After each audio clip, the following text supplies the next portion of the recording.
Vote হবে এই দেশে, ভোট হবে এই রাজ্যে, কিন্তু ভোট দেবে বিদেশিরা, ভোটে মদত দেবে বিদেশি শক্তি এবং ভোটে জিতবে এই বিদেশি শক্তিকে লালন পালন করা একটি দল।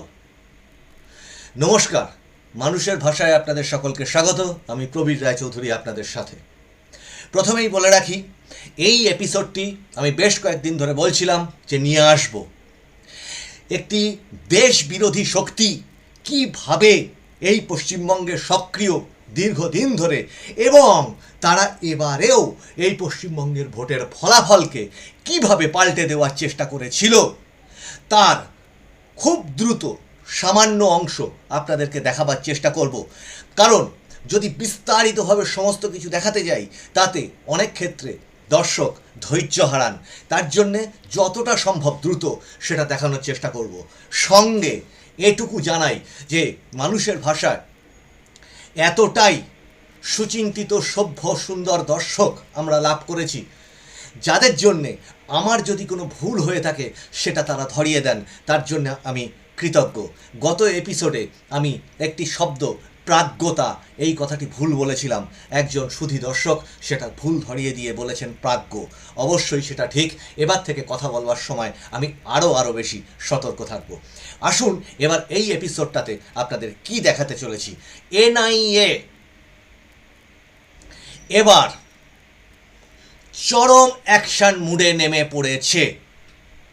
কারণ এই এনআইএ কিন্তু অলরেডি জানে দীর্ঘদিন ধরে যে মডিউলটা পশ্চিমবঙ্গের দেশবিরোধী মডিউলটা কাজ করছে, সেই মডিউলের একাধিক তদন্তে এনআইএ জড়িত ছিল।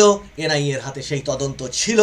এই যে মোথাবাড়ি মালদাতে যে কাণ্ড হয়েছে, এই মোথাবাড়িতে এর আগে যে আনরেস্ট অবস্থা তৈরি হয়েছিল, সেক্ষেত্রেও কিন্তু এই এনআইএ তদন্ত করেছিল। একদম কাকদ্বীপ থেকে কোচবিহার পর্যন্ত এনআইএ এই বিদেশি রাষ্ট্রের যে প্ররোচনা, সেটার ব্যাপারে সম্যক অবহিত। সঙ্গে এই মুহূর্তে সবচেয়ে বড় খবর যেটা দিই, হাইকোর্ট, যারা কিনা সুপ্রিম কোর্ট কিংবা অলরেডি জানিয়েছে যে মুখ্য সচিব এবং স্বরাষ্ট্র সচিব এদেরকে শোকজ করা হয়েছে, কিন্তু আজকে হাইকোর্টে ইতিমধ্যেই তলব করা হয়েছে তাদেরকে। তারা হাজিরা দিলেন। এইভাবে পরপর আপনাদের দেখাতে তো থাকবো সেইগুলো, কিন্তু তার আগে জানাই যে কী সেই মডিউল। আপনারা ভাবলে, যদি যোগসূত্র খোঁজেন তাহলে চমকে উঠবেন। আপনারা ভাবতে পারেন যে ভোটের ঠিক আগে, এটা আমরা মানুষের ভাষার অনলাইন সংবাদ মাধ্যম যেটা মানুষের ভাষা, তাতে প্রকাশ করেছিলাম। অধিকাংশ ফ্রন্টলাইন বাংলা মিডিয়া এই জিনিসগুলোকে প্রকাশ করে না, এবং সেই সূত্রটা আমরা আজকে ডেসক্রিপশানেও দিয়ে দেবো এই প্রত্যেকটা খবরের, যাতে আপনারা নিজেরাও পুরোটা পড়ে চেক করে নিতে পারেন। আসুন দেখি সেটা কি। এপিসোড একটু দীর্ঘ হলে আমাকে মার্জনা করবেন, কারণ এটা দেশের নিরাপত্তার প্রশ্ন। আজকে পশ্চিমবঙ্গ আর পশ্চিমবঙ্গ থাকার মতো অবস্থা নেই, পশ্চিম বাংলাদেশ করে দেওয়ার মতো অবস্থা তৈরি হয়েছে। দেখুন কিভাবে ভোটের মুখে পশ্চিমবঙ্গকে 2400 কোটি টাকার ঋণ দিচ্ছে বিশ্বব্যাংক। 3 বছর তার দিতে হবে না কিস্তি। এই খবরটা আমরা প্রকাশ করেছিলাম। এখানে দেখুন ডেট 16 জানুয়ারি 2026। কেন সেই ঋণটা, কেন হঠাৎ করে 2400 কোটি টাকার ঋণ? কেন না, এই যে বাংলার স্বাস্থ্য পরিষেবায় বিশ্বব্যাংকে 2400 কোটি টাকা ঋণ। বাংলার স্বাস্থ্য পরিষেবায় বড়সড় বিনিয়োগ। এবং এটা যদি একটু ভিতরে পড়ি অল্প করে, পশ্চিমবঙ্গবাসীর জীবনযাত্রার এবং মান এবং গড় আয়ু বৃদ্ধির লক্ষ্যে স্বাস্থ্য পরিষেবায় প্রসার ও সমবন্টনের জন্য একটি কর্মসূচিতে অর্থায়ন অনুমোদন করল বিশ্বব্যাংক। কিন্তু খুব ইন্টারেস্টিং জিনিস যেটা, সেটা 3 বছর এই ঋণ শোধ করতে হবে না। এই খবরটা কোথায়? এই দেখুন বিশ্বব্যাংক, ওয়ার্ল্ড ব্যাংকের যে এক্স হ্যান্ডেল, তাতে তারা পরিষ্কারভাবে সেটা জানিয়েছিল। আমরা এটা সেখান থেকে তুলে এনেছি।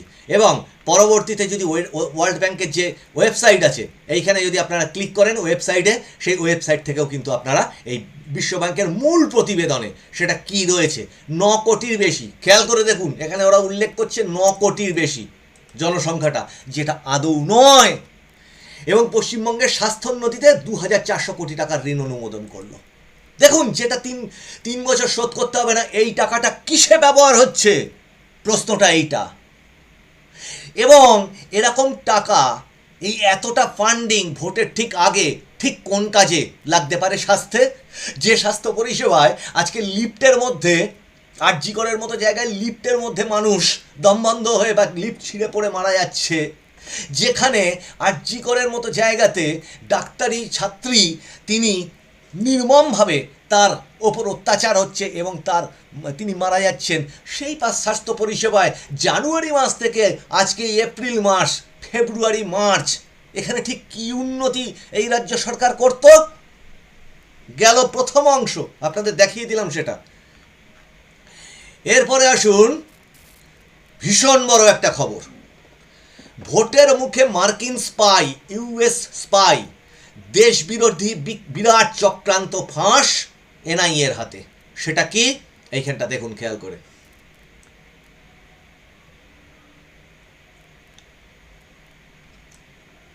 একটু সরিয়ে নিচ্ছি লেখাটা যাতে আপনারা ভালো করে দেখতে পান।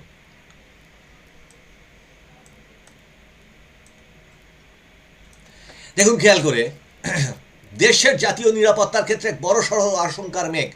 ট্যুরিস্ট ভিসায় ভারতে ঢুকে প্রতিবেশী রাষ্ট্র মায়ানমারে সশস্ত্র গোষ্ঠীগুলোকে ড্রোন যুদ্ধের প্রশিক্ষণ দেওয়ার অভিযোগে মার্কিন নাগরিক এবং তার সাথে সহযোগীদের গ্রেপ্তার করল ভারতীয় তদন্তকারী সংস্থা এনআইএ। উল্লেখযোগ্য বিষয় হলো, এই চক্রের মূল পান্ডা হিসেবে চিহ্নিত মার্কিন নাগরিক ম্যাথু ভ্যান ডাইক। এ কিন্তু একটা সাংঘাতিক লোক। সে কি? তাকে খাস কলকাতা থেকে গ্রেপ্তার করা হয়েছে। পাশাপাশি লখনৌ এবং নয়াদিল্লি থেকে গ্রেপ্তার করা হয়েছে আরও 6 জন ইউক্রেন নাগরিককে। এই চাঞ্চল্যকর গ্রেপ্তারির পর ভারতের মাটিতে আন্তর্জাতিক চর বৃদ্ধি, বেআইনি কার্যকলাপ, বিরাট ছকের পর্দা ফাঁস হতে চলেছে বলে মনে করছেন বিশেষজ্ঞরা। এই দেখুন, এই হচ্ছে সেই গ্রেপ্তারির ভিডিও কলকাতা থেকে।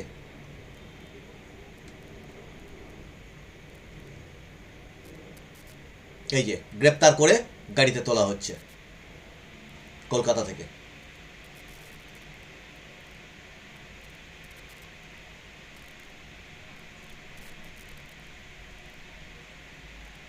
এরা হচ্ছে ইউক্রেনীয়।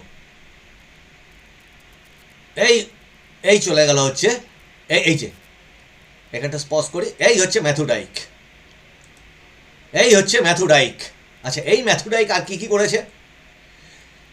গোয়েন্দা সূত্রের খবর, এই পুরো চক্রের মাস্টার মাইন্ড হচ্ছে ম্যাথু ডাইক। আন্তর্জাতিক মহলে অত্যন্ত পরিচিত এবং বিতর্কিত একটি নাম। নিজেকে তিনি একজন নিরাপত্তা বিশ্লেষক হিসেবে, যুদ্ধক্ষেত্রের সাংবাদিক হিসেবে এবং চিত্র নির্মাতা হিসেবে বর্ণনা করেন। এই দেখুন বাংলাদেশ, এই হচ্ছে মায়ানমার, এই হচ্ছে তার কাজের ক্ষেত্র। আর এই আমরা সবাই জানি, এই বাংলাদেশের এই যে বর্ডার এলাকা, এইখানেই হচ্ছে আমাদের ভারতবর্ষের পশ্চিমবঙ্গ। এবং সে ধরা পড়লো কোথা থেকে? কলকাতা থেকে। কি আশ্চর্য, কি আশ্চর্য, তাই না? এবং সরি, এটা আমার একটু ক্লিকটা উল্টো ক্লিক হয়ে গেছে ওতে। এই দেখুন, ইন্ডিয়া এবং মায়ানমার, মিজোরামেও কিন্তু এদের একটা ঘাঁটি অ্যাক্টিভ পাহাড়ি ক্ষেত্রে। আচ্ছা, এই অংশটা বাদ দিয়ে এটা আপনারা পড়ে নেবেন, আমরা লিঙ্ক দিয়ে দিচ্ছি।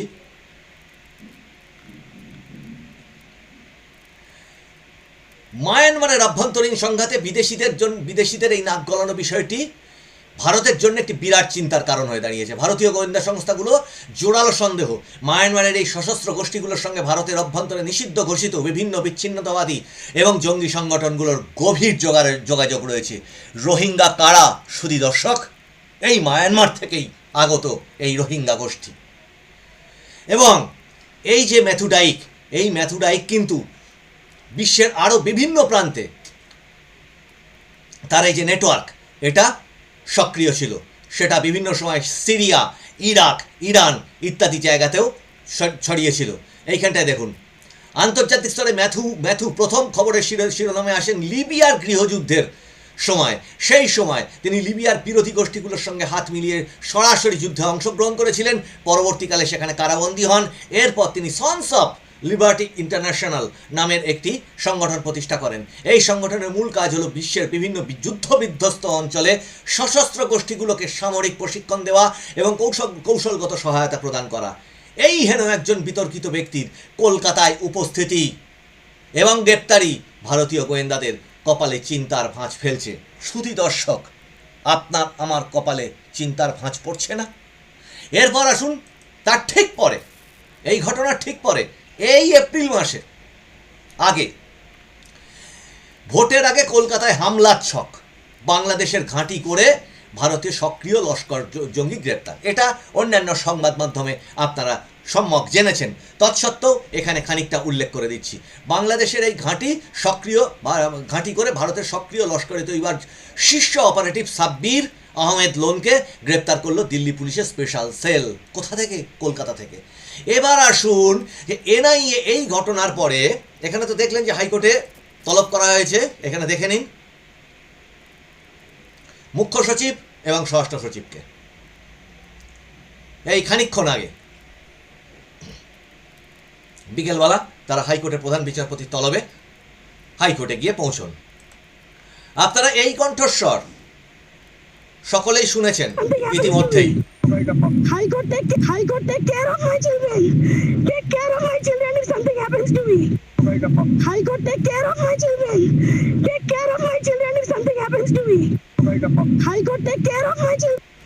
High Court, please care of my children. If something happens to me, হে হাইকোর্ট, আপনি দয়া করে আমার শিশুর সন্তানের খেয়াল রাখবেন যদি আমার কিছু হয়ে যায়। এর থেকে ভয়ঙ্কর ঘটনা আর কি হতে পারে? একজন বিচারক, বিচার ব্যবস্থা, সুপ্রিম কোর্ট, এটা সবাই আপনারা দেখেছেন এই ক্লিপ। কিন্তু এই হচ্ছে সেই ক্লিপ, যারা দেখেননি যে দেখে নিন এ কি করছে। আইএসপি, ডিআইজি, সিআইডি কে আছে? আয় আবার শুনুন।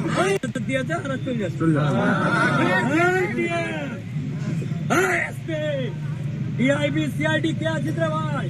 ওয়া না না আইবি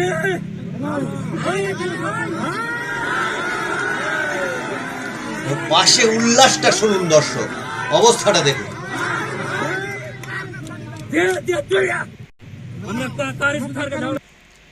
আসুন এইবার এনআইএর অ্যাকশন কাকে বলে, প্যারামিলিটারি অ্যাকশন, সেন্ট্রাল ফোর্সের অ্যাকশন কাকে বলে। লাগাতার গ্রেপ্তার শুরু হয়ে গেছে। 5 ঘন্টা আগে পোস্ট করা আশিস মালব্য জনৈক তার পোস্ট দেখুন। NIA in full action mode. NIA বলবো না, সেন্ট্রাল ফোর্স।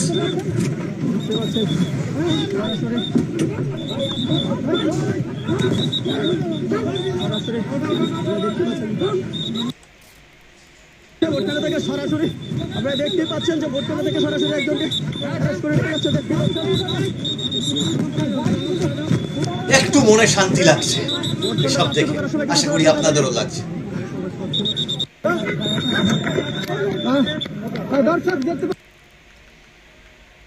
এবং এটা কিন্তু বন্ধ নেই। ইলেকশন কমিশন অফিসের সামনে এএনআই এর পোস্ট করা একটি অংশ, সেটা দেখুন লাগাতার এই উস্কানি, এই হুমকি, এই হামলা চলছে।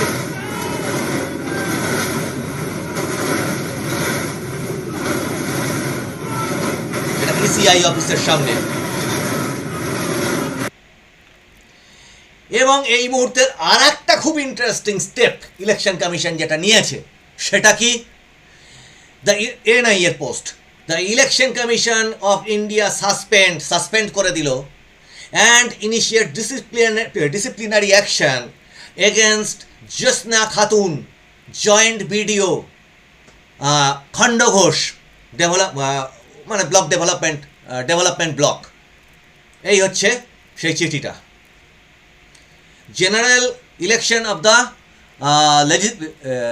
Legislative Assembly of West Bengal 2026, suspension and disciplinary action against Srimati Jyotsna Khatun, Joint BDO, Khandaghosh Development Block, notified as ARO, initial ARO 259 Khandaghosh Assembly, Khandaghosh Assembly এনাকে আজকে সাসপেন্ড করা হলো দুর্নীতি বা কর্তব্যে গাফিলতির দায়ে। কিন্তু কে এই মোকাফফেরুল? দেখুন, বিজেপি বেঙ্গল থেকে পোস্ট করা হয়েছে, ওয়েস্ট বেঙ্গল থেকে। এই ছবিগুলো তার প্রমাণ। এই দেখুন, এর পরিচয়, এর যোগাযোগ। আজকে তাকে মিম নেতা বলে প্রচার করা হচ্ছে, কিন্তু অন্তর্নিহিত যোগটা অস্বীকার করা তো যাবে না শুধু দর্শক। এই দেখুন কার সাথে দাঁড়িয়ে আছে, ওই যে বক্তৃতা দিচ্ছিল মোকাফফেরুল, কে দাঁড়িয়ে আছে, কার সাথে দাঁড়িয়ে আছে এরা দেখুন। দেখি ছবিটা একটু বড় করে যদি আপনাদের দেখানো যায়, চেষ্টা করছি। দেখতে পাচ্ছেন?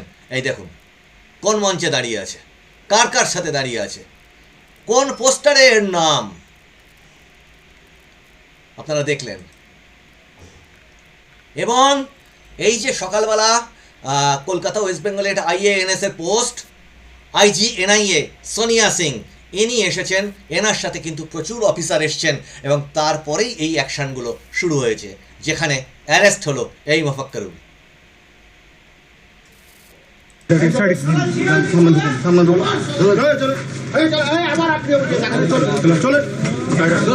এটা এখন কোর্টে প্রডিউস করা হচ্ছে তখনকার ছবি।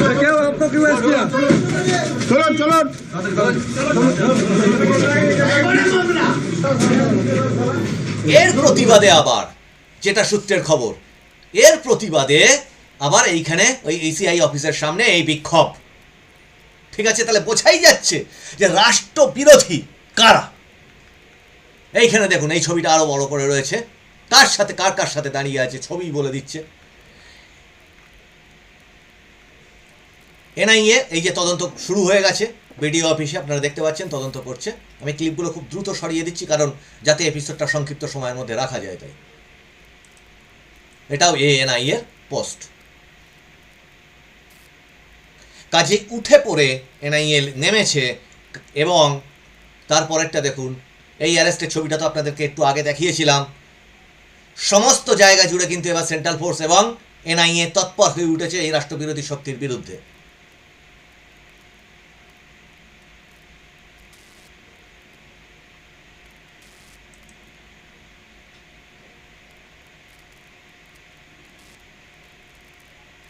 এই তাকে কোর্টে প্রডিউস করা হচ্ছে।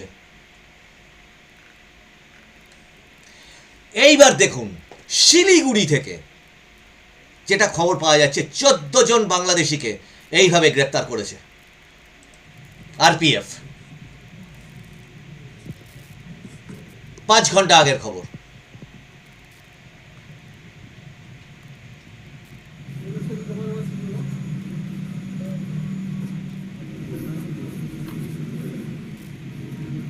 এই দেখুন, জাল আধার কার্ড, জাল প্যান কার্ড বানিয়ে। সোর্স ইনফরমেশন, ইলেকশনের সময় নাকা চেকিং এর সময় এনার ব্যাচ দেখতে পাচ্ছেন RPF। আমরা নর্থ ইস্ট এক্সপ্রেস থেকে কিছু সাসপেক্টেড লোককে ডিটেন করি। তাদের আধার কার্ড চেক করার সময় আমাদের মনে হয় এটা ফেক আধার কার্ড, তাদের নামের সাথে কোনো মিলছে না।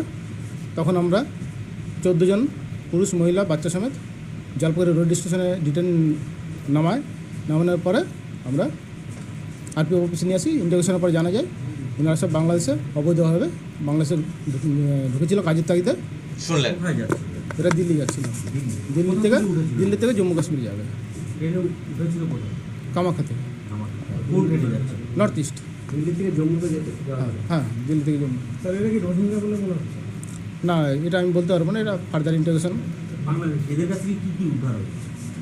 ফেক আধার কার্ড, কিছু মোবাইল, কারেন্সি মালয়েশিয়ার কারেন্সি ছিল।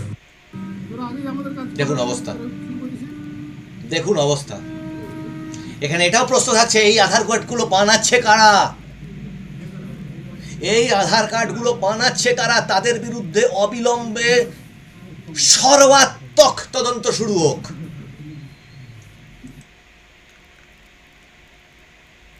যখন গ্রেপ্তার করা হয় এই মোফাক্কেরুলকে, তখনকার ছবি দেখুন।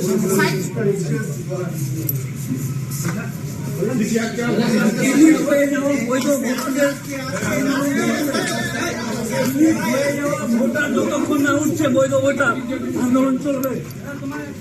ডিলিট হয়ে যাওয়া ভোটার যতক্ষণ না উঠবে ততক্ষণ আন্দোলন চলবে। ভারতবর্ষ জিন্দাবাদ।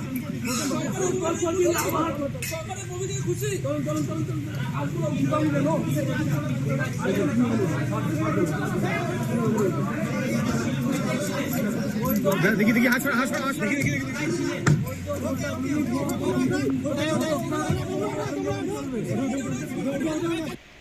এনাকেও চিনে রাখুন, যেটা সূত্রের খবর পাওয়া যাচ্ছে ইনিও নাকি শাসক দলের একজন ডিজিটাল যোদ্ধা বলে শোনা যাচ্ছে। অসমর্থিত সূত্র, কিন্তু এটা আপনারাও ভেরিফাই করুন।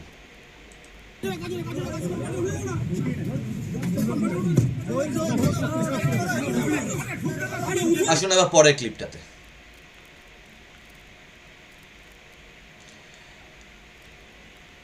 এটা ওই অ্যারেস্টেরই ক্লিপ, কিন্তু এই ক্লিপটা দিয়ে এপিসোডে আপনাদের এই ক্লিপগুলো দেখানো শেষ করব। এটা আপনার গ্রামে, আমার গ্রামে, সবার গ্রামে ঘটে। হয়েছে তাহলে ভোট দেওয়া যাবে, পদ্ম ফুলেও ভোট দেওয়া যাবে না। যদি ভোট গন্ডগোল হয়েছে তাহলে ভোট দেওয়ার দরকার নাই, বাড়িতে আমি রসগোল্লা ছানা ওরা পাঠিয়ে দেবো। আর আমাদেরকে জিতিয়ে যদি কাজ করাতে হয় প্রত্যেকটা বিষয়ে, পাড়ার ছেলে পাড়ার লোক যারা তৃণমূল করে মানুষের পাশে থাকে 24 ঘন্টা, তাদেরকে ভোট দিতে হবে। এবছর যেন ভোট নষ্ট না হয়, পরিষ্কারভাবে বলে দিচ্ছি, খাতা এন্ট্রি করা থাকবে, কোন বাড়ির কে ভোট দিচ্ছে আমরা সব পুরো মোটামুটি আমাদের ক্যামেরা থাকবে। এবার যা ভোট হবে সব লাইভ হবে। এটাই হচ্ছে চিন্তার বিষয়। যারা ডিলিটেড হচ্ছে বা যারা বিদেশি, তারা আপনার আমার গ্রামে, আপনার আমার পাশে ঘুরে বেড়াচ্ছে।